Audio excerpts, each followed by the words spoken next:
Hey everybody, it is Gavin Grubbs. I got Scott Schott with me. We're back for episode 36 of the B-Main.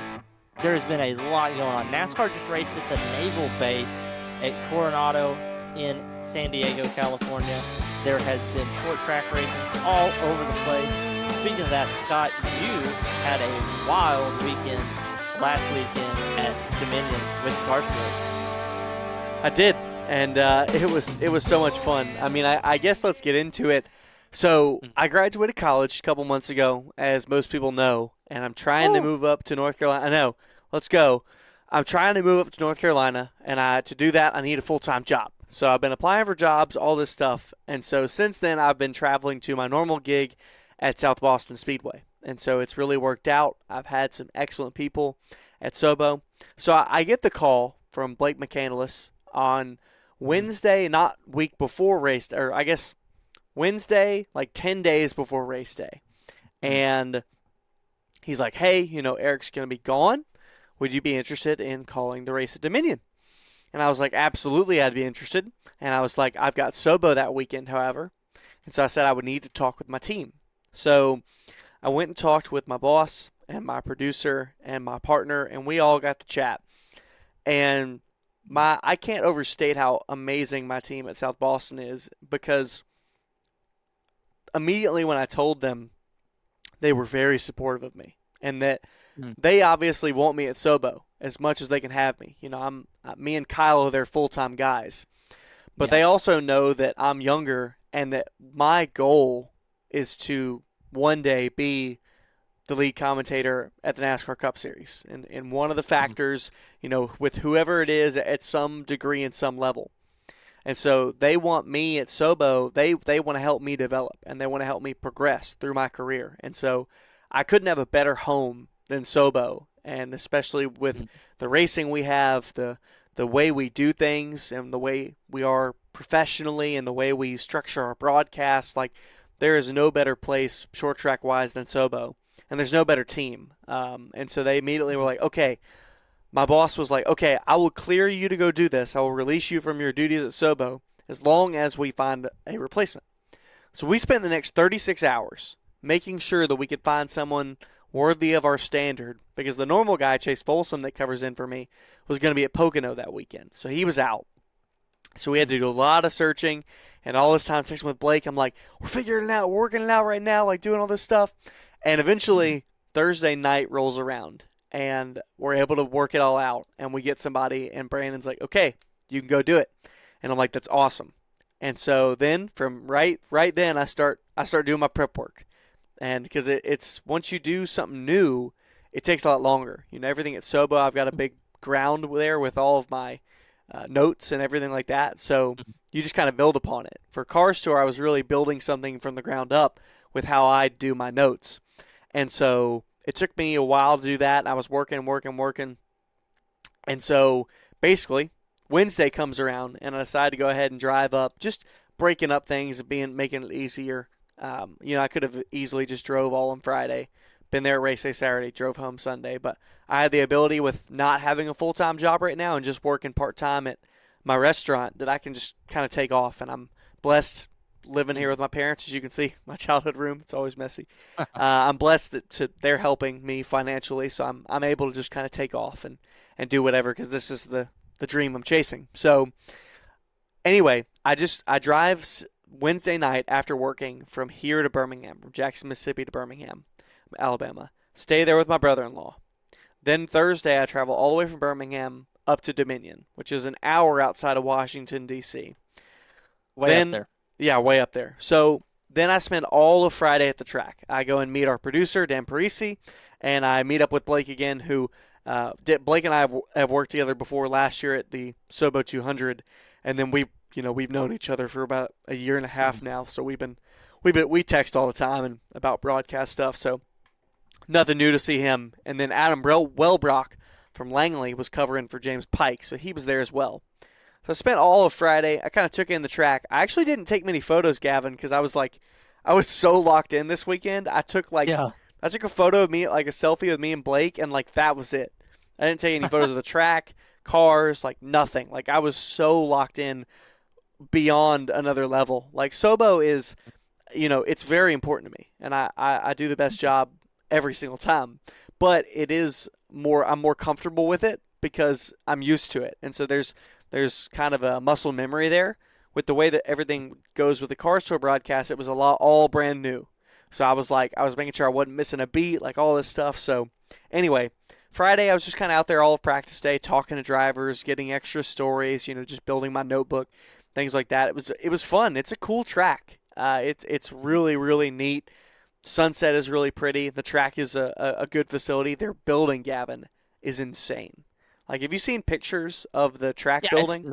It's nice. It's massive, and it is very, very nice. The only downside was that there's a massive pillar in between the broadcast booth.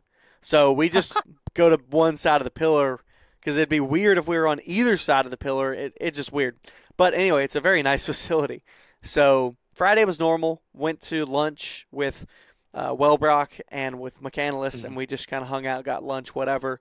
And then it was Minnie's mission weekend. So it's Minnie's mission. It's his charity for supporting the funding for the fight against childhood cancer.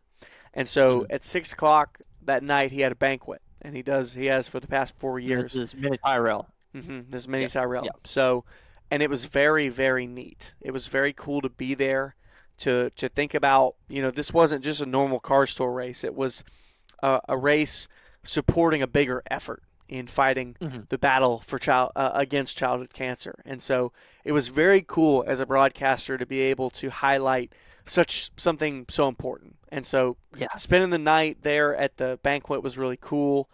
Just seeing all the drivers and their families, with all the families that were coming with the drivers that weekend. It was very, very neat. And so we hung out there with a lot of the broadcast crew in the back, and we were just we had our little flow section. And so we hung out there, and everything was really nice. And so anyway, I go back to the hotel, and I'm finishing up a lot of my notes, just making sure, doing final touches, polishing factors, all that stuff. So wake up, Saturday. It's race day. I always start race day by reading my Bible, and so I always make sure that's something that's very important to me. And I had a very nice hotel. I was very well taken care of this past weekend. It was very, very lovely.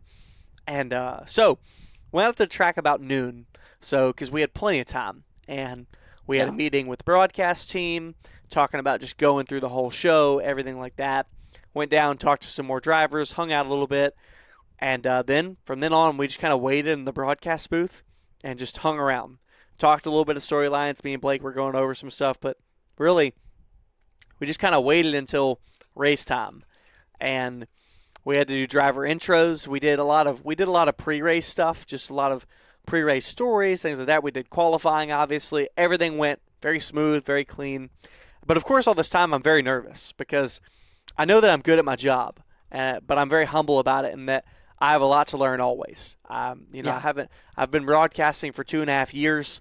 I feel like I'm fairly good on my own, but of course there's always things to learn, and Blake's a good person to learn from. I've learned a lot from Eric in my time with his mentorship, but I thought of this weekend as, okay, if Eric goes off to Fox or whatever it is, if there becomes an opening in the Cars Tour, my goal has been to put myself in a place where I could possibly be in the running for someone to move up and fill in for those spots and things of that nature. And of course, I'm young, but if there's a door, I'm going to go for the door, and I'm going to do all I can. I'm not going to give up, because as a lot of people know or don't know, I want this dream. Like, it's something that I think is very feasible. So anyway, I was very nervous this whole time, Gavin, and just trying to think it all through. And we do intros because it was a little bit different. We were introducing the families that were with the drivers, so it was a little bit of pressure and just making sure getting it right, getting the names of the families right, the special guest and the support, all of it. And then from there on, it was race time, Gavin. And that's where we were in the flow. So it was a lot easier once we got in the race. Of course, I'm still a little bit locked in of okay, got to make sure I'm good here. So I wasn't flowing full percent, but I was still okay, this is what this is my thing of this is what I can do best. I couldn't tell that you didn't feel like you were in a flow. Really? it seemed like you were locked in as normal. Yeah. So, but I just, there was a part of my mind that was like, Yeah. okay, you be good and don't screw up. Like don't make up any words. Keep it simple. Like all that stuff that I'm putting in the back of my head. Funny story actually. Brandon Brown, my boss at Sobo, he's been talking to me about our Sobo broadcast about, our generation loves to make up words, and it's true. And so I've done it on our broadcast some. And he's like, I want you this weekend, keep it simple. And he said, I want you to, Brandon's all about sticky notes. And this is hilarious. If you go to Brandon Brown's desk, there are got to be at least 12 sticky notes, maybe more. Probably this week, I bet you on his desk right now, there are at least 30 sticky notes, 100%. Before Thunder Road Harley Davidson 200 weekend, that's how he remembers, and it works. So he said, Scott, I want you to get a note and put it in front of your broadcast booth that says, keep it simple. And so I sent him a photo like 4 o'clock that day, and I sent him with a note, and it was my note to myself to keep it simple. And I think I did a good job of that, but the race was the race. We'll get to chat about the actual race itself. Blake and I talked earlier in the week. He allowed me to call the finish, which was really, really cool. And I think I did fairly well with it. I think it could have been better. But I think hearing from a lot of race fans that they thought it was good makes me feel good as well. I'm always thinking about improving and being better. So, like, the minute it was over, I'm like, oh, man, what could I have done better with that race call? So, because I look at the race call of, no matter if it's somebody's 60th win or, their first win or, like, whatever it is, like, sometimes people think it's not a story. There's not a story. Like, it's just another win for this guy. Or, like, they're not very notable or, like, whatever. Like, sometimes you may think, it's just a blander car or driver to win. Like, there's always a story. That's the deal. And I think the call to the finish and building that driver's story up, the team's story up, there's always one. So I'm always thinking of, whoever driver it is going to be in the field, what's the story that makes this win worth it and makes this such a big deal for them and for their team, and building that so the fans know, it's not just another win for this driver. It's not just a first win. It's not, all these adversities, all the stuff. So anyway, I think I did fairly well. Minnie was going back to back, so it was really cool. And then I spent the night with, he came and stayed at our hotel with Buddy Pulley, who's one of my good friends. He'll be at Sobo this weekend, and we get to hang out after the race, just chill out and enjoy and everything like that. And it was really, really fun. Okay, sorry, little interruption there. I love my mom, and she interrupted, but she was bringing me pie. She was doing something very nice for me. What kind of pie is that? It looks pretty good. It's key lime for Father's Day for my dad. Ooh. So it's very good. That's about my favorite kind of pie, honestly. Oh, she does it really good. So anyway, back to the story. I was hanging out with Buddy Pulley after the race. Oh, another funny story, and we can post it on social media, but I'll show it here as well. I got Taco Bell late in the night because I hadn't eaten dinner for a while, and I like the hot sauce from Taco Bell. And so I told her, could I have some extra hot sauce? I like to use a good bit of the hot sauce. This photo, like me showing it to the camera, won't do it justice. I'll send it to you, Gavin, so we can post it. This was what they sent me. That's a lot of sauce. Yeah. Scott's lost in the sauce, guys. It filled up.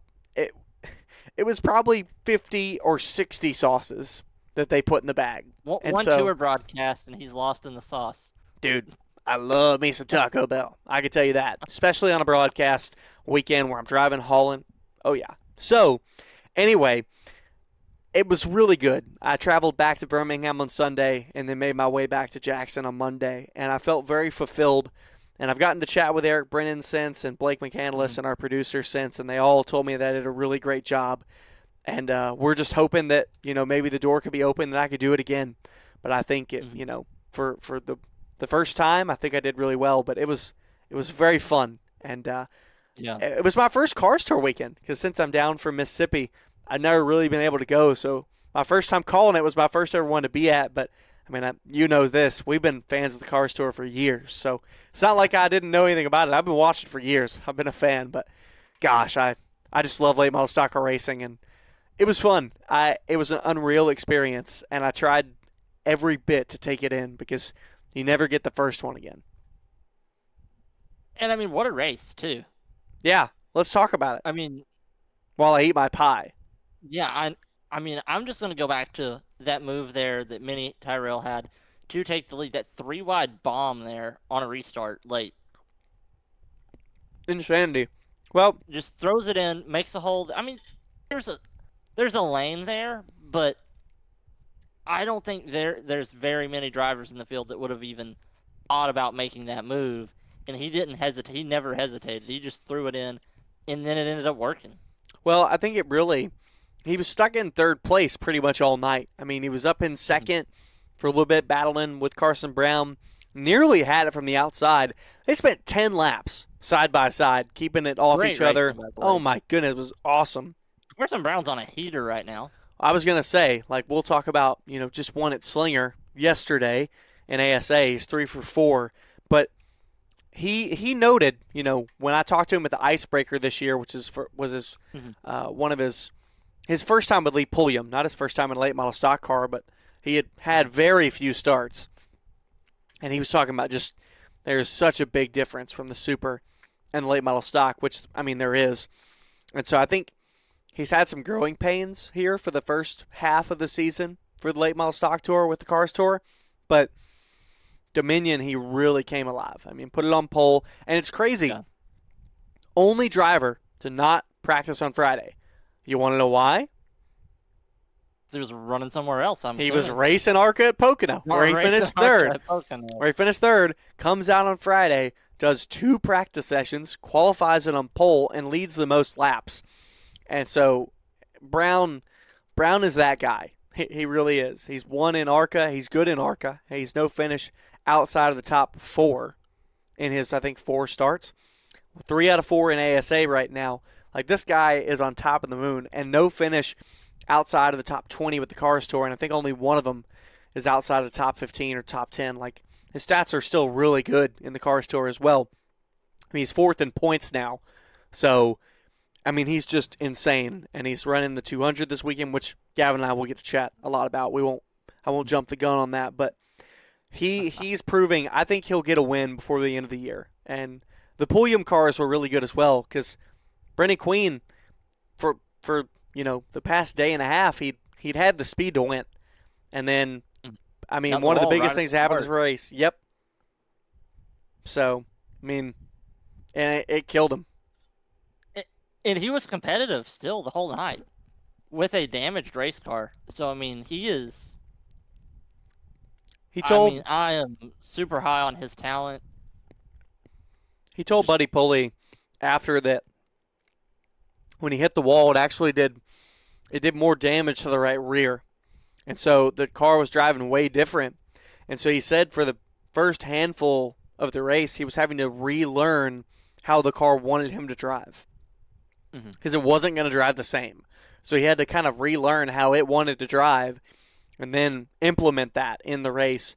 I don't think he had the car to win after that, but I really think if Mini Tyrell had not made it 3 wide, or even if Queen had not gotten tapped by the 44 of Jones entering turn 3, I think he would have cleared them both, and he would have been able to hold the lead. I don't think anybody would have gotten by him. And so he was inches from getting the lead. And I think if he got the lead, Queen wasn't going to give it up.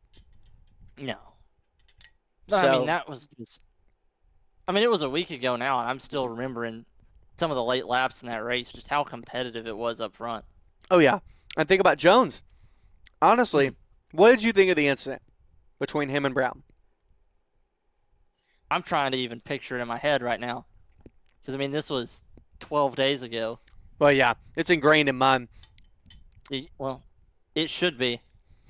Well, I didn't see it. You walked everyone through it when it happened. Let's walk us through it again. Yeah. So I had chances to look back at it. And so what it really looked like to me is that Brown was up on the outside barely. And Jones kind of tries to clear himself up. And he's not clear. And so he tries to clear himself up. Brown is there. And so it gets him sideways. He tries to correct it, and he's sliding down. And then he's right in the middle of the racetrack. So at that point, there was nowhere to go. But I know Jones was very upset because Jones had the fastest car of anybody. Like, he was going to win that race. and he just kind of got stuck in the pack.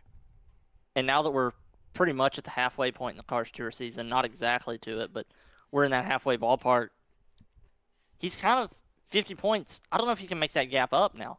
You can't After unless... that incident. I think that incident, for now anyway, knocked him out of contention. I think now it's down to Leibovich and Kvapil. I think so, because, I mean, there's no sign of Kvapil slowing up. His worst finish, I think, is 6th. And he's done it twice. Like, he's only got 2 finishes outside of the top 5 in 7 races, and it's 2 6th-place finishes. So, or no, he finished like 9th at Wake. It was something like that. Or maybe 11th. Like he has 1 finish outside top. Something like that. His numbers are insane. So, I mean, the car's not going to fall off. Like, they have notebooks upon notebooks upon notebooks at every track they go to. So, there's really not going to be a big curveball. And Caden's getting it done. Like, he's consistent at the car. I don't think they've replaced a single fender on it all year long. So, the car's been clean. He's been consistent.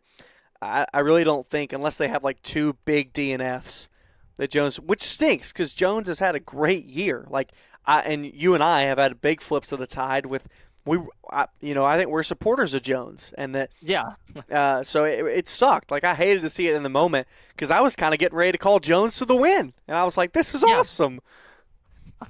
And of course, again, when I'm in the booth, I'm unbiased, but as a fan, I like Jones. So, I mean, there are plenty of drivers to like in that field. I love Minnie, and I thought Minnie was fun. Minnie was fun after the race. Buddy filmed a little interview with him, and I held the camera on my leg for 10 minutes. and then me and Minnie joked and laughed after, and it was fun. So, hopefully we'll get to hang out at the 200, but it was fun. And but, yeah, I mean, that 3-wide move was what made it for Minnie. From there, he just was able to control the last 2 restarts, and he had a fast enough car to hold it up front anyway. Yeah. And what a story to go back-to-back in his own race.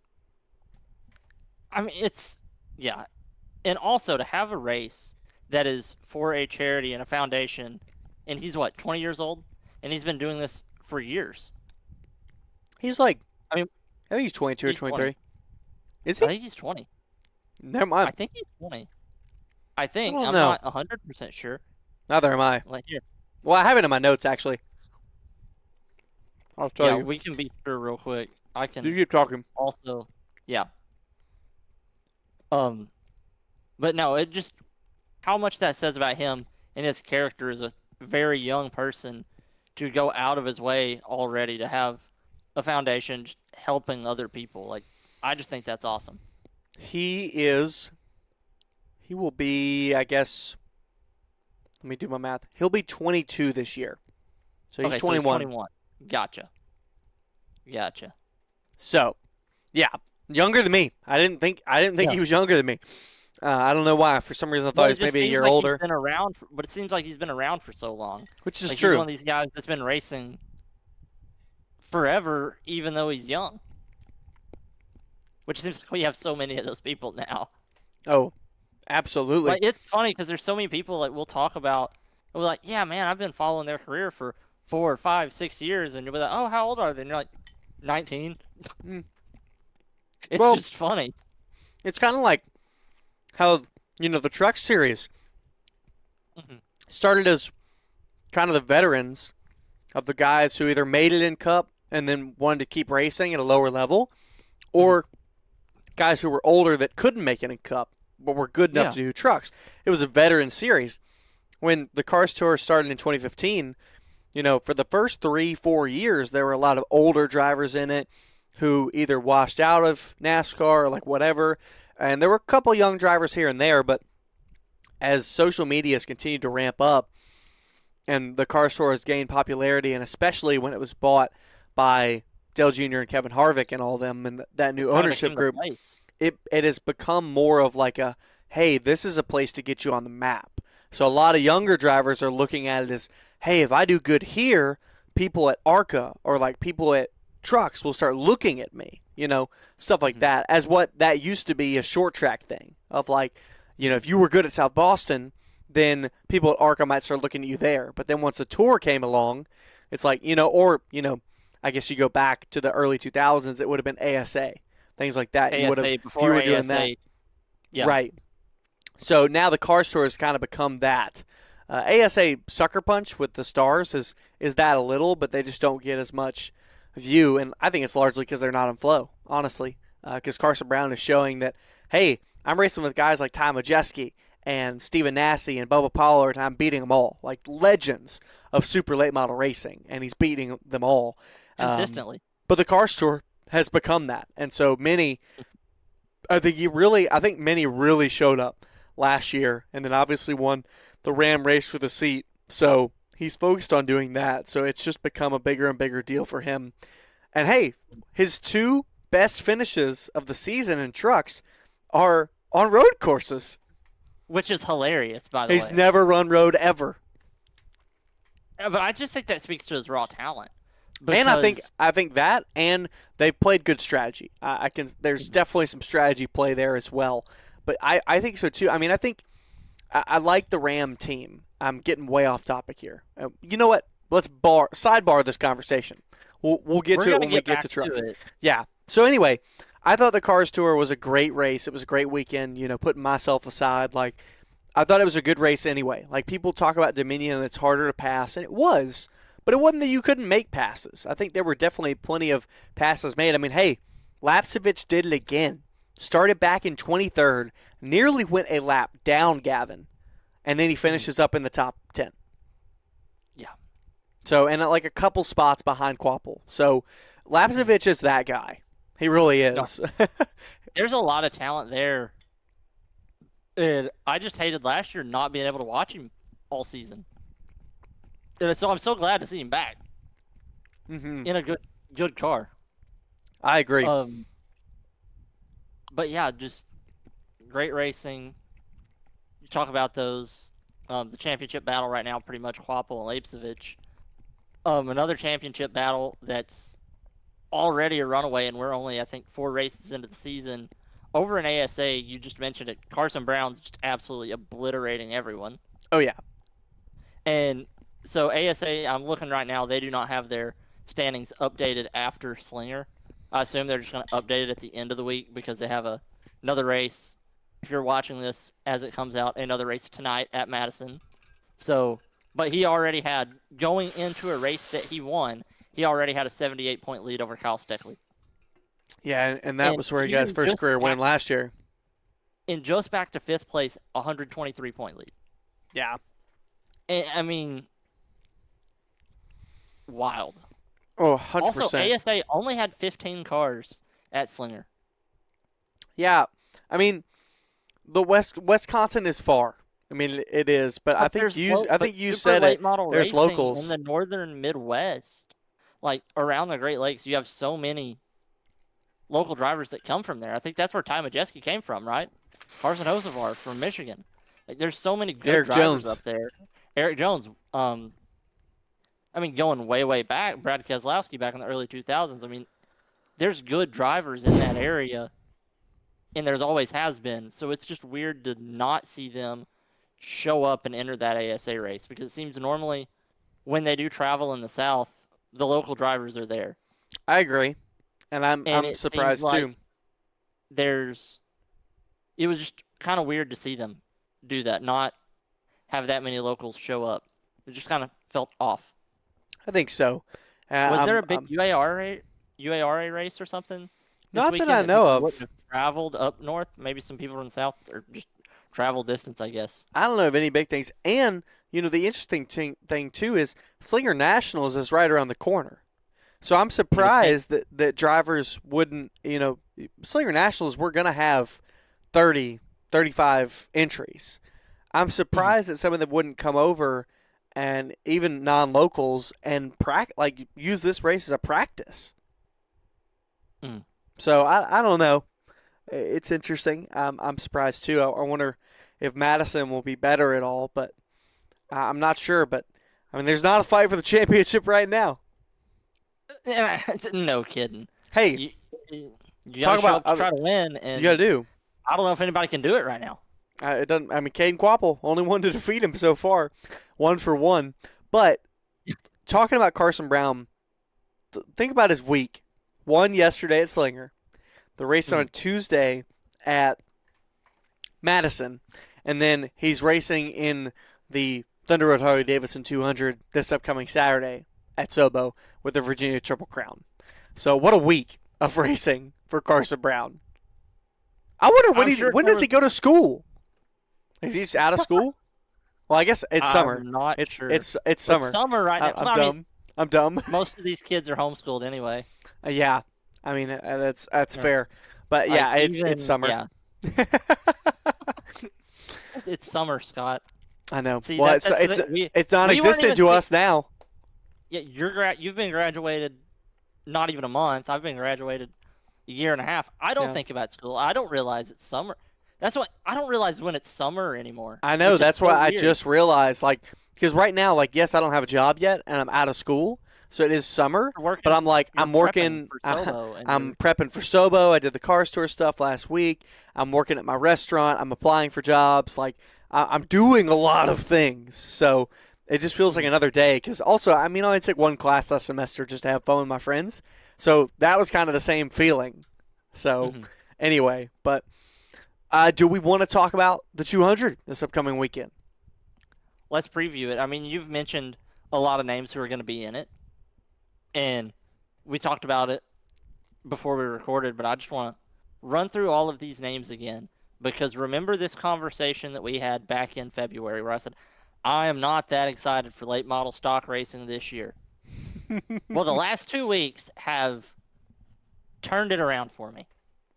Because everybody's back. And I just want you to go through this list. Or we can go through it together because I'm sure it's on Flow.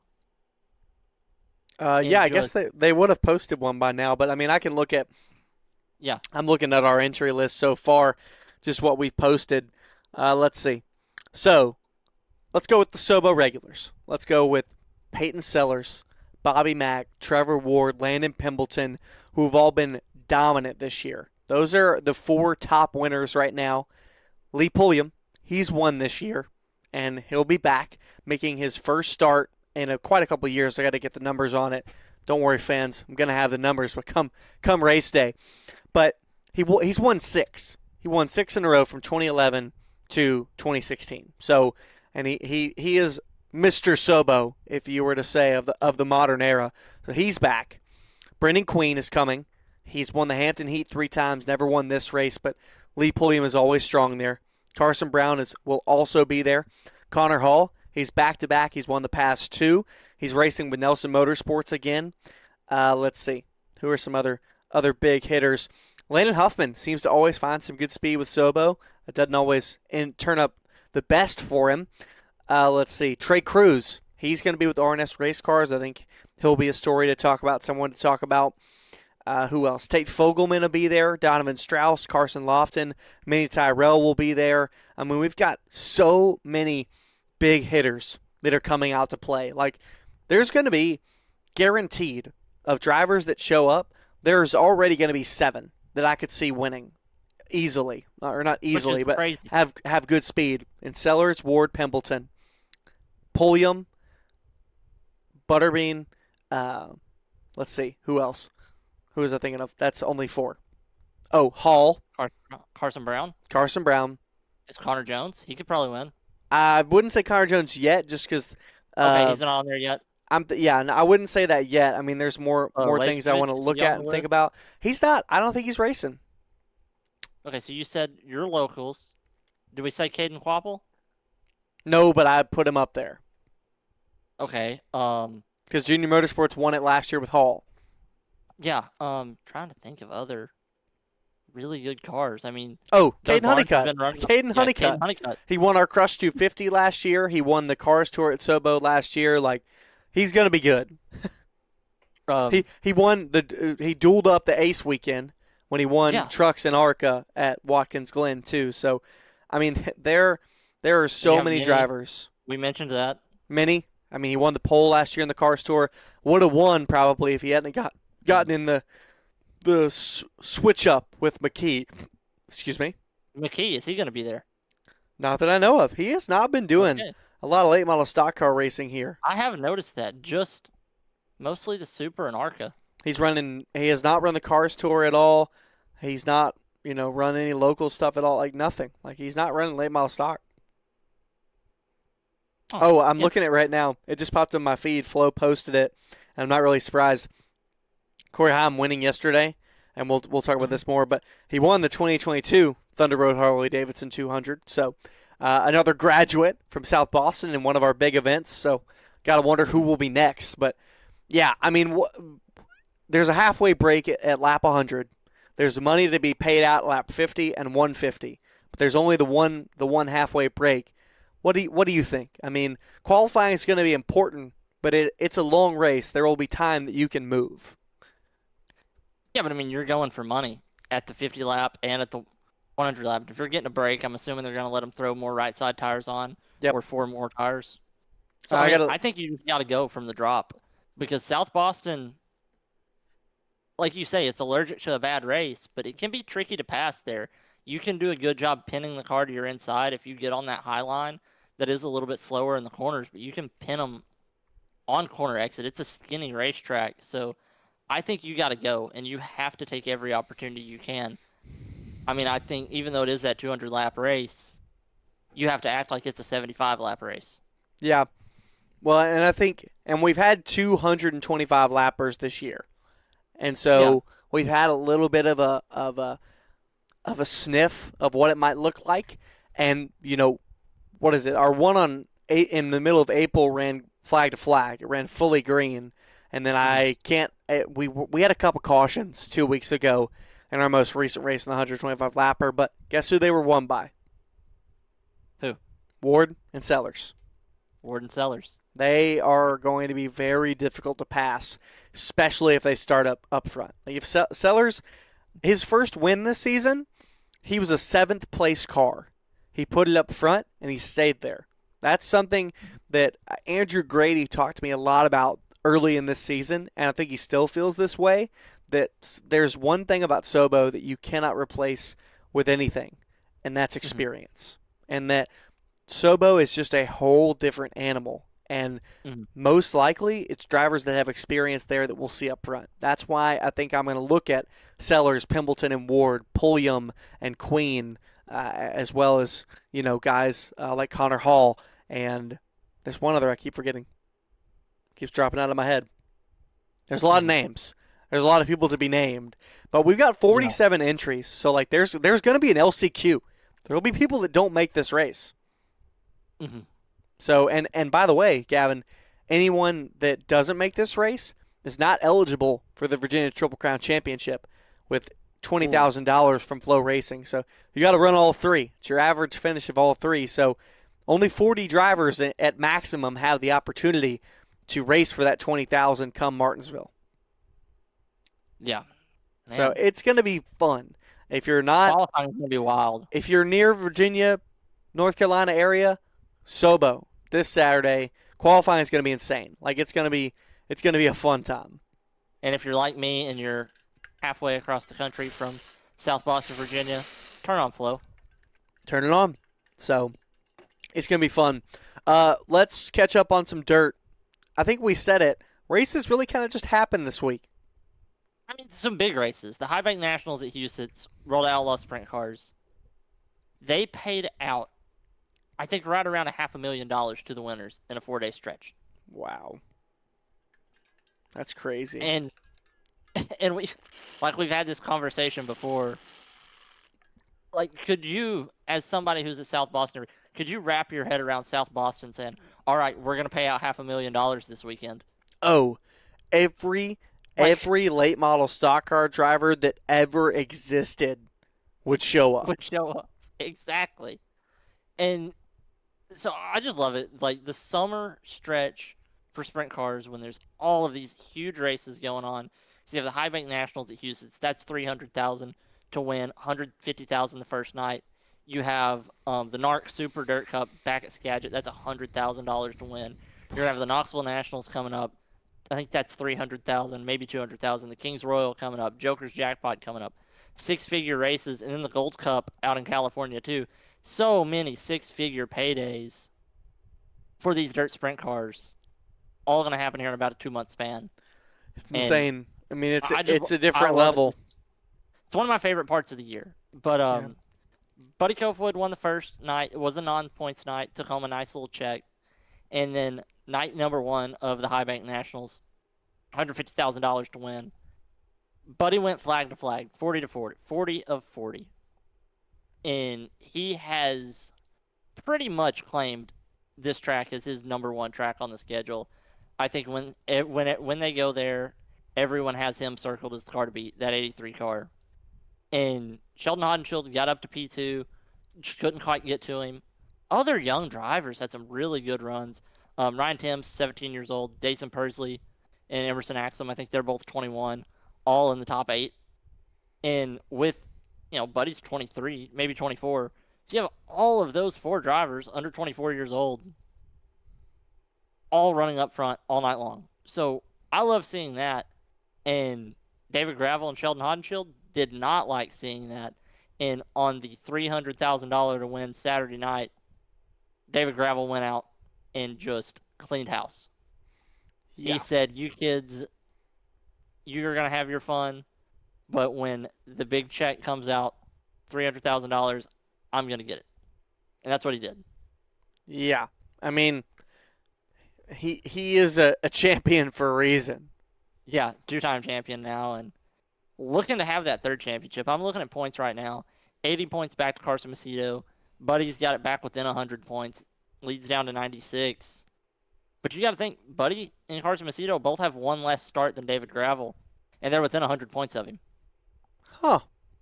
Which, 32 starts on the year. So by the end of the season, that number's going to be, I think there's around 70 races on the schedule. Yeah. So, yeah, that number of starts, that 1 extra start, David Gravel could miss a show. You don't know. Oh, yeah. And those 100 points can dissolve like that. Oh, yeah. They just run so much that it could really swing for 2 weeks. Yeah, and exactly. We've seen it. You and me have both seen there be, in a month's time, a 200-point swing. Yeah. And, yeah, so I still think that championship's wide open, but yeah, David Gravel went out and dominated. Fun to see. The NARC Super Dirt Cup at Skagit. Handful of the high rollers went out there, I think. Brent Marks, Justin Peck, Tanner Thorson were the guys that went out. I think Aaron Reitzel went out as well. Yeah. And they went out to the West Coast. Brad Sweet went out and won. Awesome to see him semi-retired, running. I think he is running for the NARC championship, actually. So that's cool to see him semi-retired, still going and winning crown jewel events. USAC Indiana Midget Week, Carter Sarf won the overall championship, and Kyle Cummins won the USAC Sprint Car Eastern Storm Championship. These are 6-race, 1-week-long championships in the middle of the season. Indiana Midget Week, I think you can figure out what that is. And the Eastern Storm, 410 sprints across New Jersey and Pennsylvania for 6 races. Yeah. I'm looking at shout out to them. Yeah, I'm looking at Lucas Oil right now. 20-point lead for O'Neil over Brandon Sheppard. So Sheppard's closed in just a little bit here into the summer. And we go to Lernerville this weekend. 3 nights at Lernerville through Saturday. Mm-hmm. So, yeah, it's O'Neil and Sheppard, and it's 180 back to Moran. Back to Devin. And then it's Overton. From the lead, it's Overton at 365. So, it really, Moran could definitely make up the gap. And again, like we said about Lucas Oil this year, no goofy championship 4. It is a straight-up points fight. So, there's plenty of time. I'm so excited about this, by the way. I was so excited because when we started watching last year, I heard they were like, that was a thing, I was like, that is terrible. Like, this is bad. Like, Devin Moran, this is how the championship setup is the championship setup. Like, people, like we've said, they tried to funk Joey's championships that, it was in the playoff system. Like, he wasn't the best driver that year. Well, guess what? That was the system that was implemented in that time. You weren't going to win a championship from having the most points throughout the season. You were going to win the championship by making it to the final race and being the best in that final race. And you had to have some sort of championship caliber to do that. But wasn't always the most the most consistent team or like whatever. And like you may have reservations about that. Even I have some reservations about that sometime. But, the format's a format. Zilisch last year. Exactly. So, but Moran won the championship. He will forever be the 2025 Lucas Oil Late Model Dirt Series champion. And I respect him for that. I mean, he won the championship the way you do it. But he was not the best car last year. And so it's like... RTJ was the best car all year. Maybe Jonathan Davenport. Right. So... And I don't think it was close. I think the two of them were just in a league of their own. And Moran made it happen. They were. So, but now it is a straight-up points fight. So Moran and Overton... Moran definitely not out of it. Overton, I mean, that is a lot of points. Unless Sheppard and O'Neil have some really rough times, which is possible. But look at that it's number a long of wins beside Brandon Overton's name right there, and then look at the number of wins and the three guys above him. Yeah. I think that tells you everything you need to know. I think it does. And for those that aren't looking, top three are tied with 5 wins. Brandon Overton has not went to victory lane yet. He does have 12 top 5s, 17 top 10s in only 24 feature races. So, I mean, he's doing great. Yeah. But, I mean, when he's you're just not getting winning, those extra points with the wins. Yeah, exactly. He's not maximizing every weekend. He's just doing good. No, and then, RTJ, I mean, he's got 2 wins this year, but he's only got 7 top 5s and 15 top. He's not doing what he did last year. And by this year, like this time last year, Gavin, we were talking about him ramping up, which he had. He is not right now. And he didn't have a good dirt late model dream. He didn't, he's not there. No. Speaking of which, next week, I'm going to get to go watch some more dirt super late model racing. Yeah. Here at home, the Dirt Car Summer Nationals Hell Tour. That's what you were texting about Speedway in Harrisburg. Yeah, I was trying to get you to come to that, but you said you're still going to be on your way back from Sobo. You're taking your sweet time. Well, I'll be going to my aunt and uncle's summer camp, and I'll be spending a week there before 4th of July. Okay. So I do that every year. It's a place I worked the past couple summers, and it's a great camp where we get to go and worship Christ, and just get to spend a week there. And the Holy Spirit is there, and it is alive at Lake Junaluska, North Carolina, and That's it's really awesome. cool to see what the Lord does there. And it's awesome to be a part of it. I was there as a counselor, and now I get to come back and be a part of the prayer team and support my family and the campers and the Lord in any way they need. So that's where I'll be. Awesome. I wish I could come, but that's where I'll be. Well, I mean, I think I'll let that slide. That is okay. Awesome. Okay. Yeah, I mean, yeah, I got nothing for that.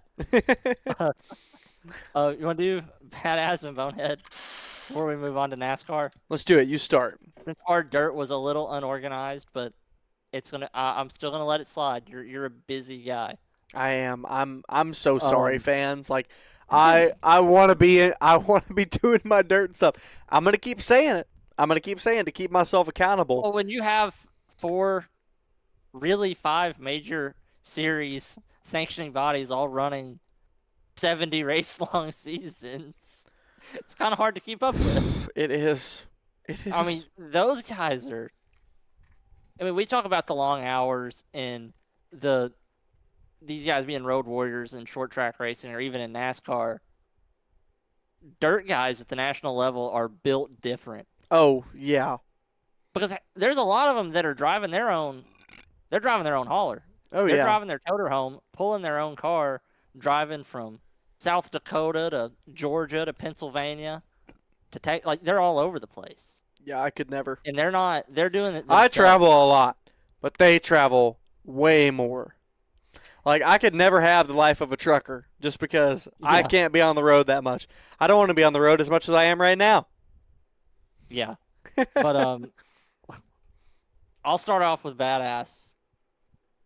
I'm going to give it to you for making your Cars Tour broadcast debut. Doing a great job with it, calling Minnie Tyrell home to the win in his own race. Well, thank you. It was very fun, and I hope I get to do it again. Yeah, I hope you do too, because it's awesome getting to listen to you. Do you want me to go ahead and do my Bonehead and then let you do both, or do you want to give me your Badass? I'll do my Badass. All right. Who do I got? Oh, we'll stay on the same key. I gotta have Minnie Tyrell. I think for winning his own charity race back to back, I think we talked about what it meant for him and just being able to raise that money as well for the fight to childhood cancer. So we spoke enough about it, but I wanted to highlight that again for sure because nothing cooler. Mm-hmm. I think for my badass, or not badass, bonehead, I'm all over the place right now. I'm going to go with Taylor Gray's move on Carson Kvapil, which it wasn't a complete bonehead move. And you've heard me say, I'm not opposed to moving somebody for the win. And he moved Kvapil out of the way for what he thought was going to be the win. And he made the move work. And he was driving away. But Austin Hill showed up, moved him in a less egregious manner, got around him, and the move was for nothing. I'm giving him the bonehead not because he made the move, but because he made the move work, and then failed to capitalize on that. Yeah. And that's why I'm going to give Taylor Gray the bonehead for the week. Just because Go ahead. No, I was just saying just because he failed to finish what he started. And so essentially he moved Kvapil for nothing. As hopefully our fans know by now, massive Kvapil fan here. So we're not biased towards there's 10 drivers out there that we're not biased towards at all, I promise. Oh yeah, that's the thing. When it comes to my broadcasting life, I'm very good at putting a lot of this aside. But oh yeah, this is my podcasting stuff, and we're at the NASCAR level, so this is up there. I work around that garage, but I mean, I don't think my job's quite as high stakes. Right. Well, but this is the thing for me. Kvapil, it is so evident and it is so clear that he has the speed, talent, ability, and equipment to win. He has put himself in positions to win. Kvapil is someone who rarely makes mistakes. And that's crazy to say. Someone who is 22 years old as you and me, and doing what he does. We talked many times about how he has made the jump he went to Cars Tour to O'Reilly. He didn't make the jump from ARCA to O'Reilly. He went from there, Cars Tour to O'Reilly, and he has performed stellarly.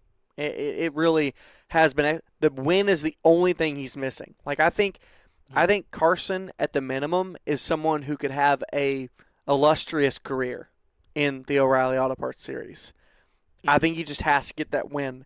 And what sucks so much is that it seems like, and I'm not saying he's mistake-free. I mean, no one is. But it is so clear that he is putting himself in the right spots, and other drivers are taking it away from him. And there are just things that are he could have done nothing about.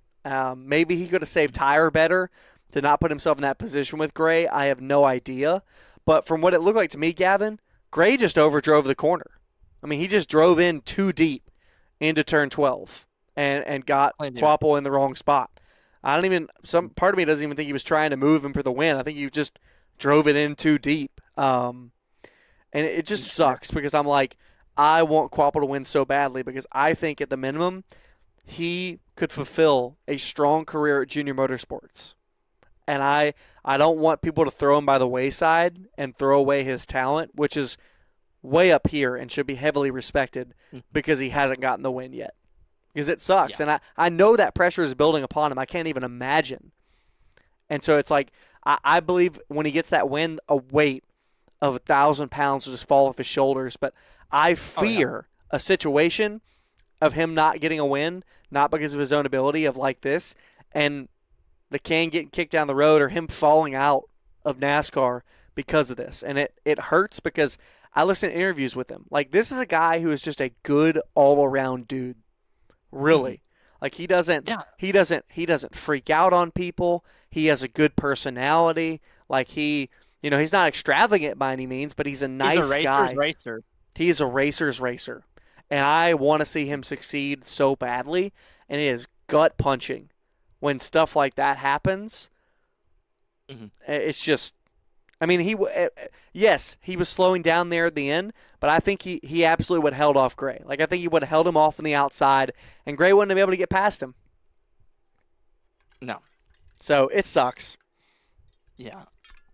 And I think that really is a good transition to get us into the NASCAR conversation. Yeah. For these last 2 weeks that we've missed. Pocono 2 weeks ago, we're going to kind of skim through that. Shout out to Laney Bice, got a pole at Pocono. Yes, and a top 5. Really fast car. Really fast car. That 77 car is great. We've seen Tristan McKee go to victory lane in the 77 car. I think one of the 77 car's other drivers is going to go to victory lane. I think Laney or Taylor Reimer 1 is going to get to victory lane in that car by the end of this season. I think it's definitely possible. I just think that the car is that good. They are fast. And they're both better every time. Every time they show up to the track, they're a better driver than they were the last week, is what I've noticed. And, that's what I noticed at the start of the race. Laney had a few, she slid back a few spots, but she was able to be fast on the long run, do good.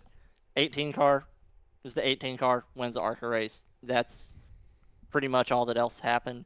Gavin Boschel did go a lap down because of flat tire, rebound to P2. O'Reilly Series, Justin Allgaier won. Flipped the stage to lead the start of stage 2 and then never looked back. Corey Day spins on lap 1, collects Jesse Love. Corey Day, by the way, has had an eventful 2 weeks. He has. I mean, he has went from the back to the front, cleaned himself out, cleaned out other people, rebounded, hit a manhole cover, destroyed a backup car, wrecked a car, destroyed a backup car, which was not his fault, by the way. I mean, you can't do anything about a manhole cover going through your radiator. Yeah. NASCAR let them repair the car under yellow flag, drove around, caught back up to the field under caution. Just I wish there was a camera crew just following him around, filming a documentary of this season, because it seems like every time something happens in an O'Reilly race, it's Corey Day. Yeah, for good or for worse, better for worse. It just seems like anytime anything's happening, he's in the middle of it. Brent Cruz, I thought Brent Cruz was going to get another win. Or not another win. I thought he was going to get a win for another time. Yeah. He's just... I really thought... Like every race I watch, I feel like he's got... I'm like, okay, this is going to be when Brent Cruz breaks through. And then he just gets second. With SVG and Zilisch not in the field, I thought that was his absolute best opportunity. And especially with being even playing field, with just how good he is at road course racing, I thought that was his best shot. And it sucks that he was taken out of it for mechanical reasons. And it was because of that wreck. Yeah. So because he was trying to play a strategy, and he was right behind where what happened with that wreck. So, what do you think about Sam Mayer? I mean, before we get to that, I want to go back to Pocono. Oh, Pocono. Okay. With the Cup Series, Denny Hamlin now controls 9th place in all-time Cup Series wins with 64. Yeah. Wow. Passes Kyle Busch. I don't think he's retiring next year.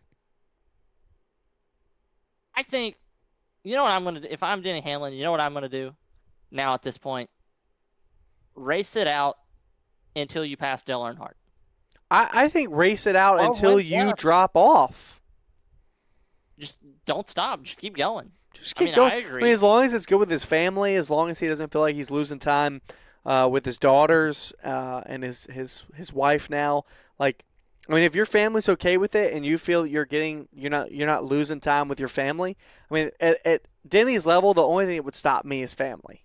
Like, but I mean, if they're good, like if they're all loving the way life's going right now, they're happy with the way their family's operating, they're happy with the time they get to spend together. Keep racing, man. You're up. I mean, you're not falling off. No. Just keep going. And I will say, after the I can't remember if it was after Pocono or after Nashville after the win, when he was talking with the Amazon crew, and he said that they have Brent Cruz ready to go for 2028 for the 11 car. I mean, yeah, I heard that too, but I'm not saying that's confirmed. I'm just saying, like, go race for yourself after your contract. If you don't want to race with Gibbs and they're ready to put Cruz in the Cup Series, right. go race for yourself. He has the. If you own a team and you're a driver, theoretically you could race as long as you wanted to. Oh, you don't 100%. have to worry about somebody else signing a contract. And, of course they would have to field a team to do it. It doesn't have to be a chartered team, but you got to pay people to work on the car. You got a pit crew team, a hauler team. There's a lot of expenses that come with just even bringing another car to the racetrack. But the fact of the matter is, Denny Hamlin, even if he went and was racing with 2311, even on a part-time gig, he'd just be going for wins. So it's not like they need a charter or they're in it for the money at that point. He'd just be going for wins. So even if that's the thing, even if he, runs part-time for 2311, yeah. Which, to be fair, I'm of the opinion, I haven't Mark loved. Martin retired 4 times. Yeah, yeah. So my thing is, it's like once you lose it, why are you still having fun? Because I very much question Jimmy Johnson coming back, and I'm like, it's clear, he was losing it, after his last win in I think it was 2017 or something. His last one was at Dover. After the Pocono wreck. Yeah, but it was 17 or 18. Yeah. It was clear, he wasn't going to win again, and it once it becomes clear that Denny's not going to win again, that's normally when you hang it up and you never go back to Cup. I don't think there's any way anyone could tarnish their legacy, but it's once you stop winning, but you keep coming back, it's kind of like you're a little bit washing out your name. When people, at San Diego, when Jimmy Johnson's in the Cup field, it's 7-time champ Jimmy Johnson, and then we hear nothing about him, and it's dang. It's cool. It was cool when he came back at 2 races. It was oh, that's awesome. And I would have absolutely I the San Diego thing was really cool for him racing, especially in Cup. That's the first time a track's ever been that close to his home. He grew up only 20 miles from Coronado. That's really cool. But just when he's running, these random races, it's But anyway, back to Denny Hamlin. I think he could go for a while. Yeah, and to your point, a driver that did a really good job stepping away at the perfect time, Kevin Harvick. Yes. He it is crazy. Starting to slow down, starting to fall off, but he stepped away at the perfect time. Well, and a big part of that, honestly, was the next gen. I think without the next gen, Kevin Harvick could have kept winning. He could, without the next gen, Kevin Harvick could still be winning. Oh, I know, but I'm saying remember the 2020 season? 9 wins. And you got to think about it, there were so many times years ago. Holy crap! I know, but it's even when he was with Stuart Haas, there were times where they weren't good. I just think about it so many times with even these drivers that we are man. Kevin Harvick could have had 4 championships and should have had at least 3. Honestly, in my opinion, here's my thing about this is an insane thing to think about with Kevin Harvick, and I know that Stuart Haas, when he won his championship, solid team. And I know RCR, great overall team in the grand scheme of things. He won 50 races, he won 60 races and a championship. You know how many starts he has for Penske, Gibbs, or Hendrick, or Roush? 0. Think about that. That is crazy. Just when you think about it through that lens, Kevin Harvick was a ridiculous talent. Oh yeah, and it's no surprise that the blood is filtered down to Keelan. It's not always that way. Just because your father was a great racer doesn't mean you are going to be, but it definitely gives you a better shot. But that's what I'm saying. Yeah. He has what his dad has, and he's got a great mentor too. It's just it gives him a better opportunity. But anyway, Hamlin I think should go until he can't win anymore. Really, in my full opinion. So, yeah. But Pocono was fun. It wasn't a great race, but Pocono was cool. Pocono. I think it'd be a fun. I think it's a fun race to go to. It wasn't a great race to watch. Yeah. Pocono is one of the only 3 tracks I've camped at. Yeah, love it. Cannot recommend it enough. Talladega is the other one that I've camped at recently. Talladega's Talladega. Pocono's the opposite of Talladega in vibes. Not that it's not, it's still your normal NASCAR crowd. So many families, so many just people just hanging around, sitting around sitting around their camper, drinking a few beers, just chilling. And it is one of the coolest race environments you can be at because it's a 4-day race weekend. It's a Thursday, Friday, Saturday, Sunday, and you're just up there relaxing, hanging out. Yeah. Yeah. San Diego. Dude. Start with trucks. Layne Van Riggsburgen. I was really rooting for Tyler Reif there in the end. I was too. I thought that was so cool. Like, where did he come from? Like, I want to go back and watch the race again. Like, where did he come from? I think there was a caution where he stayed out because I had something going. That was Friday. I had something where I couldn't watch the race. I can't remember. I had something going where I couldn't watch. Oh, I had a league race because the race was on the West Coast, and it was, yeah. Gotcha. I think. I don't know. I just remember I didn't get to watch the truck race. Yeah, dude. The end of it. And it was, honestly, I saw the replay at the end. Again, trucks continue to perform. Like, it is Jimmy Johnson performed. It's so great. He did great. Like, it was awesome. Like, hey, Jimmy, come make some more truck starts because that was freaking fun.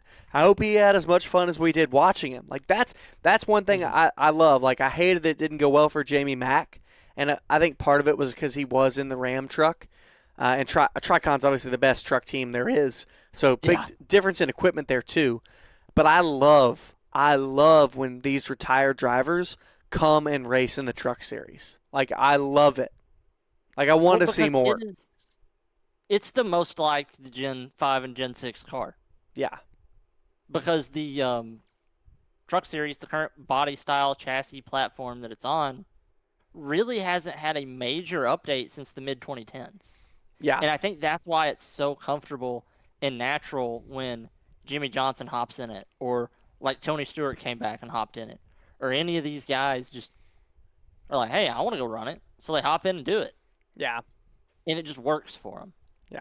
Well, and we'll talk about more of the weekend, but it is an active naval base. And so there's not just, oh, hey, let's come back. Like, there's so much to logistically work out there. But, like, my dad and I were talking during the Cup race on Sunday, and we were like, it would be very hard to say let's fly out to California for a never-done race ever before. Like, it could have been a terrible weekend. Like, and it could have been, like, whatever. But, like, this is, like, in my opinion, this is way better than Chicago. I thought it was cool. I thought just the racing was better. I thought the racing better, and I think besides, like, the fan experience or all that, like, the track layout, I think Adam Alexander hit on it perfectly. There were so many passing opportunities. I think that's the one thing that NASCAR, like, makes NASCAR road racing so difficult is that we really don't see a lot of passing.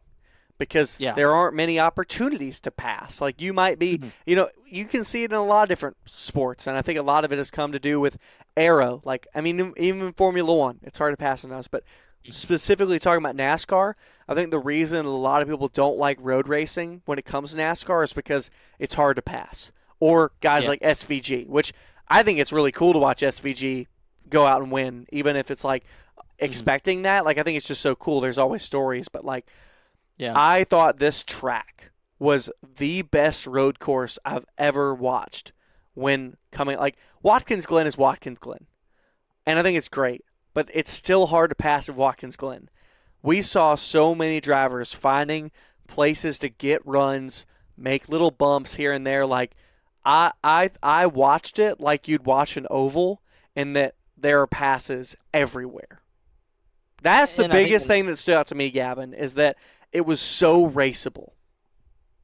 And a lot of the surface, I feel like, was concrete and not asphalt. And I think that was helped. A big mix, too. And I think that helped with tire wear of, like, it made it questionable. And it made you have to think and have to strategize because we saw in the O'Reilly race, there would be cars go out and get a lead, and then it just dissolve. Right. Or even at the end of the Cup race, Corey Heim used tire wear to get that win. Right. And yeah, so yeah, it's just awesome. We talked enough about the O'Reilly race in our Bonehead segment, I think, unless there's anything else. Well, I you want to wanted talk about. Sam Mayer, the incident. Sam Mayer, okay. What did you think? I mean, just like he said, it's just hard to see. It's a track they've never been to. Not much sim data on the track, really. I mean, you can make laps and stuff, but it's still not the same as being out there. And being out there on a restart when you're trying to go as fast as possible. I think it's just an honest mistake. It's just I think so too. A very expensive mistake. I think so too. And it stinks for him too because he's a good road racer. Led to a 1 hour delay to fix the fence. Yep. Yeah. And I think that's another thing they're going to have to work on if we come back is the barrier situation. I think so. I mean, I saw a video of a photographer up against one of the barriers and a truck was coming at it. He stepped back. That barrier 2 seconds later was where his feet were, you know. Yeah. But again, this is a naval base, so it's like that's one thing of like, yes, we had to fix the walls, but they did it very well. No spectators or any of that. No one was anywhere in any near danger. I think with the incident, though, Gavin, I mean, we saw it twice. I just mean Sam Mayer's, the contact that he went through. Oh, you're talking about the driver. Yeah. I'm talking about driver. I mean, obviously, fan safety. Okay. And stat, I didn't see the in-car. Safety. I mean, I imagined it was a very hard hit. You're just going to have to go watch it because even in the slow-mo, he jerks fast. Like, yeah, his arms, he hit the steering wheel. Oh. I mean, it was just him. I'll have to look at it. I think it was a more violent in-car than Chase Elliott at Michigan a few weeks ago. You mean Christopher Bell? Christopher Bell and Chase. Well, both Chase of them, is with the in-car that we see, I think. No, we saw Bell. No, they both had in. Okay. Yeah. Both of them. Yeah, Bell. But, yes, I know what you're saying. I'll go look at it. And I agree with you. You know, we got to upkeep all safety, especially the drivers, too, with them having the potential tickets like that. I wouldn't change the track at all, absolutely. But I think we did see the trouble spots come at turn 16 and turn 1. It just kind of the straightaway is very short, and you're coming up to it. Got to let out, roll that corner, get in the gas, roll turn 1, and I liked it. Like I think it was a very neat little section. But I think we saw trucks and Xfinity cars or rally cars, especially on practice days. Those were the two spots that anybody hit for the most part. Like those were the trouble areas because they weren't just on the brakes and turn. It was kind of let off, roll, and try to. It was just it's an interesting corner. So yeah, I mean I think it was an honest mistake by Sam Mayer, and it sucks. Mm-hmm. But the biggest thing in Cup for me at any point was Austin Hill. He was doing great. Like, he was having a great run, and then he just drives in turn 1 way over his head. Oh, the Cup race, Austin Hill, not Austin Hill winning. Oh, okay. Yes. Sorry. Yeah. I guess we should talk about him winning. I'm jumping all over the board. I'm thinking about the incidents here. We're all over the place. I'm sorry. Austin Hill's win. I like to see an Austin Hill win. Not be But I hated to see it come at the cost for Carson Kvapil. I mean, I already hit on that. But the emotions from the team, from Austin, from Richard Childers. Awesome stuff. I mean, just emotional weekend. Oh, yes. Excuse me. Yeah. I thought it was great. And that's where I was like, oh, Taylor Gray moved Kvapil, and I was pissed at him. And I was like, go Austin Hill. Let's freaking go. Hey, 16 top 5s on road courses and had never won. Wow, that's Sheldon Creed numbers right there. I know. So, but yeah, I thought he was there all day. He wasn't I don't think he was the winning car, but he was there, and he was there at the right time. He might have not been the winning car, but he was the winning car. That's right. Oh, we're on Layne Van Riggsburgen levels of dude. It's 10:40. It's 10:40, so I think it's time to talk about Cup and wrap it up. You said this was going to be a short episode, And we've done it again. We've done it again. We find a way to ramble about anything and everything. Cup race was great. You talk about Austin Hill's incident now in the Cup race. I want to talk about something when you get done with that. Yeah. I mean, I think it was his first time on the front row, and I think for all the other restarts, he had been kind of judging the speed off of everybody else in a double file. Was he in the second row? No, he was on the front row. Wasn't. Yeah, because Van Gisbergen got into him. Yeah. So I think for every other restart, too wide, he had been judging the speed off of the driver in front, and now he was the driver at the front. So I think he just carried too much speed in there because he carried speed like he was single file because he was heading out to the wall. Because by the time you get back around after the restart, pretty much everybody, there's nobody that is double file through there again. So it's the only time you're going through turn one double file. And I think he just hadn't done that yet at all on the front row, and so he didn't know how much speed to carry. And he's pushing Zilisch way out wide. SVG's having a head of steam and nowhere to go with it. Some people are saying that SVG hit Austin Hill into the 88. Not the case. I don't know. I don't think he hit him into Zilisch was already into the wall. There was contact, but it was after, they were all going into the wall. There was, it wasn't because SVG hit Austin Hill and it got him in his. No. That Zilisch was already. I mean, there was nothing that could have saved Zilisch from being in the wall. And it was just Austin Hill missing the inside of the corner and just pushing way out to the wall. It sucked because it took out the two best cars. And Zilisch needed a good day. And so did SVG being right on the bubble. And now he's out right now. But there is another rookie. He's not running for Rookie of the Year, but there's another rookie who benefited from this. This is true. His name is Corey Heim. Dude. 3 first-time winners this year, by the way. Insane. And all 3 of them have, 2 of the 3 of them have history with each other. Corey Heim has had run-ins with Ty Gibbs dating all the way back to, I think, 2019 even in ARCA. Really? I didn't know that. So, who's our third first-time winner? Hocevar. Right. Gibbs, thank you. And Heim. Yeah. And then we know the story of Heim and Hocevar's rivalry. Yeah. And I am looking forward to this because I think this is going to be something that is an active rivalry for 10, 15, time. Maybe even 20 years. Which also, I don't think Heim did turn the 77 at all purposefully. I just think he was just carrying way more speed through that chicane. Yeah. And there was no time to check up or react. I heard Hocevar had some comments, and I'm like, I like Hocevar. I really do. I love his personality. Yeah. I do. But as many times as you run into other dudes, I think you can't really complain at all. Did you see? Yeah. Did you see what Corey Heim posted on Twitter after it? I saw something, but I don't think I fully understood it. Do you remember the video of it was when they were asking NASCAR drivers, who's most likely to do this at the start of the season? And they asked all the drivers who's the most likely to cause a wreck. And everyone said Hocevar. And Hocevar said, well, get out of the way then. Corey Heim posted the video of Carson Hocevar saying, get out of the way then. That's really funny. Which is awesome that Corey Heim posted that. I mean, that's great.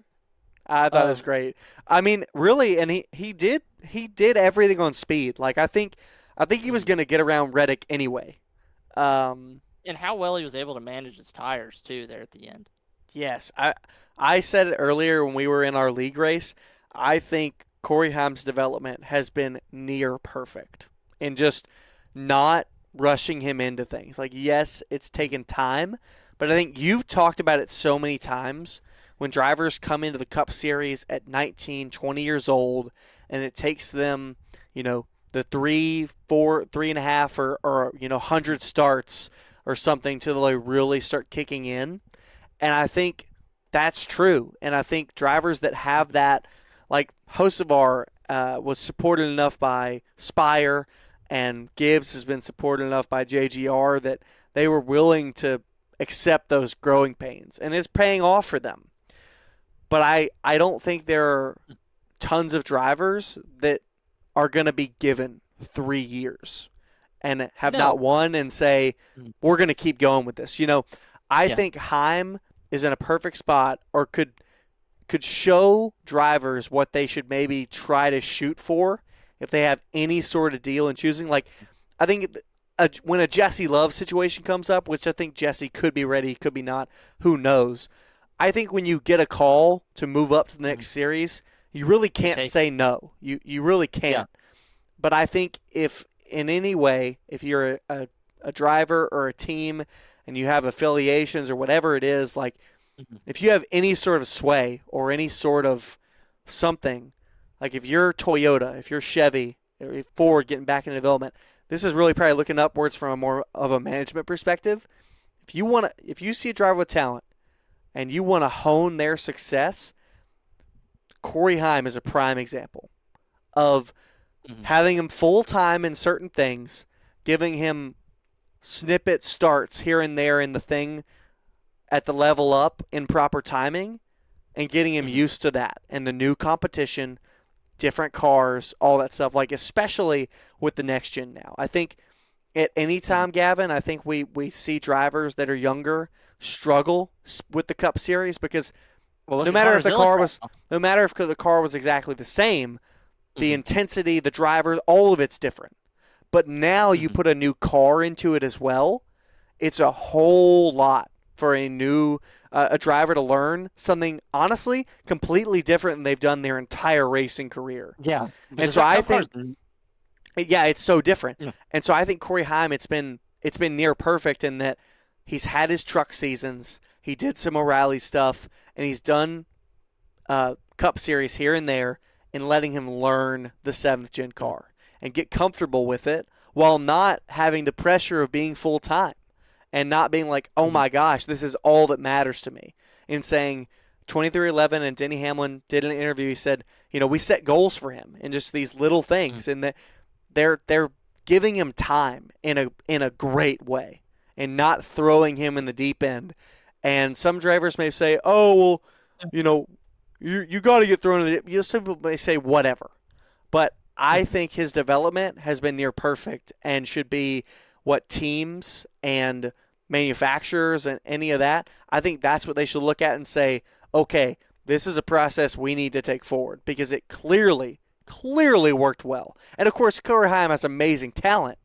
But I think with any driver, giving them that proper time in the seat – first of all, you're going to know if they have it or not. Oh, yeah. But once you do, I think you do that, you get a much better driver when you give them their first full-time season in Cup than you do moving them up as quickly or full-time season throwing them in for the first time. And another thing about that is you talk about the number of starts or gaining that experience. I think a big part of it's age, too. Yeah, Corey Heim, Ty Gibbs, and Carson Hocevar are all within a year and a half of each other in age. And they all got their first wins at the same time, all with a very different number of starts. Carson Hocevar is in his second full-time season, or third maybe. Second, right? Third full-time season. Ty Gibbs is in his fifth full-time season, and Corey Heim has 13 starts. But they're all three either 23 or 24 years old. Yeah. And going back, and I've used these two drivers, actually these three drivers as an example every time on the development. Joey Logano, William Byron, and Chase Elliott. All. When they turned 24, they became a different driver than they were from the time they were 19. So I'm not worried about Zilisch right now at 19 years old. I'm not going to be too hard on Jesse Love at 22 years old for his first 3 years in Cup till he's 24 or 25 till we really see what he's capable of doing. Right. I think it's very much an age thing. And another thing you talked about, Toyota's already seeing what they did with Corey Heim and it worked. Because look at what they're doing with their younger prospects at every level. Look at what they're doing with Gio Ruggiero and Caden Honeycutt right now. Well, not really Caden Honeycutt. He's full-time trucks, but Gio's running full-time trucks, running the 18 car where Max Reeves can't run it just as a necessity. But he's making select starts in the 18 car in O'Reilly before Brent Cruz was able to. They're moving him up one level. Or you go to, let's say, Jade and her super late model, running super late model full-time, hopping in the ARCA car every now and then. Yep. Keelan Harvick running full-time in the pro late model, but he's running the super every now and then. And the late model stock here and there. And the late model. So they have all of their drivers in that Toyota pipeline. They say, all right, you are at this level, and you are competing full-time at this level, but here's a taste of what's coming next. And you're going to be prepared when we move you up. Yeah. And I think they saw that it worked with Corey Heim, and they're like, oh, I think we might need to start doing this for all of our drivers. Yeah. And I think it's working. I think it will work. Yeah. It will. So, yeah. The only thing I get surprised at Max Reeves not doing more late model stuff, but I mean, hey, ARCA's working. I think Max Reeves is running tomorrow or tonight as you would be watching this at Madison. Yeah, I mean, probably. Anyway, Toyota's doing a great job with all their stuff, and they're really, they're on top right now with 2311 and JGR. Like, Toyota's the name of the game right now. It's also Brent Cruz made a cup start, by the way. Brent Cruz ran the cup race. I know, and it sucked that it ended way too soon. Okay, fun fact. This is just a random fun fact. Jimmy Johnson has raced against Dale Earnhardt Sr. and Brent Cruz. That's crazy. Just like, what? That's crazy. I was sitting there and I was like, I'm pretty sure Jimmy's first season in what was then Busch, now O'Reilly, I'm like, pretty sure that was 2000. Pretty sure Dale was still running those races then. And I looked it up, and yeah, Jimmy Johnson has raced against Dale Earnhardt Sr. and Brent Cruz. Yeah, that's crazy. Dude's been around forever. Yeah. So, dude survived 4 eras of racing. Yeah. But I thought, again, the Naval Base Coronado weekend in San Diego was awesome. Like, I hope we get to go back. Like, I think it's one of those things where I hope we do like a Chicago and maybe get 2 or 3 years out of it, maybe at least 2. And then, go on to something new, because I think what we saw out of Chicago, and probably even more now with San Diego, that it did, it helped expand the fan base. And that there were so many people at that weekend that had never thought about NASCAR before, and that came and liked it. Like, I think that's why NASCAR is doing those things. And I think as someone, and I think a lot of people think about, just the racing in general, like, I want NASCAR to expand and grow and be as huge as possible. But I also, at the heart of everything, want to see good racing. And I thought that at the heart of it all, of all the things that we've done with trying to expand, I mean, besides North Wilkesboro being historic and an oval track and everything that comes with North Wilkesboro, I think this is the best venture that NASCAR has done, the best kind of expansion. Like, I thought Mexico was cool, but I think this has been the best thing that NASCAR's done on a fan side, on a racing side, an expansion side, all of it. Like, and I hope we get to go back, because I want to go. Yeah, it looks awesome. So anyway, it's been a great 2 weeks with NASCAR. We've got the 200 coming up at South Boston this weekend. What's this weekend? Oh, Sonoma. I love me some Sonoma. Awesome. Again, I love our five or 6 road course here and there. I don't want to see more than 6. I don't ever want to see more than 6, but I really like think them. 5 is the magic number. I think 5 is the magic number as well. I think so too, especially since we have Atlanta as more of a super speedway now. Like, 6 super speedways is kind of a lot for me. I really thought 4 was the perfect number there, maybe even 3. But But Atlanta's its own thing at this point. It is. But it's still, and it's great. Like, you can't take a Talladega or a Daytona off the schedule, and Atlanta is one of the best races of the year. You got to have 2 dates. Still, anyway. But I thought 5 was the perfect number as well. But Sonoma is another road course that I really love, because I think it's such a cool that wind up to turn 2 through 3. Like, it's so cool. But it'll be harder to pass. It'll be different. But I think Sonoma's a cool track. So, more previews of the USAC Hoosier 100. Usually is the week of the Indy 500. 100-lap Silver Crown race at IRP. Had to be rescheduled due to weather. Ryan Newman's competing. Ooh. So if you want to watch Ryan Newman race, get on Flow on Thursday. Check that out. Heck yeah.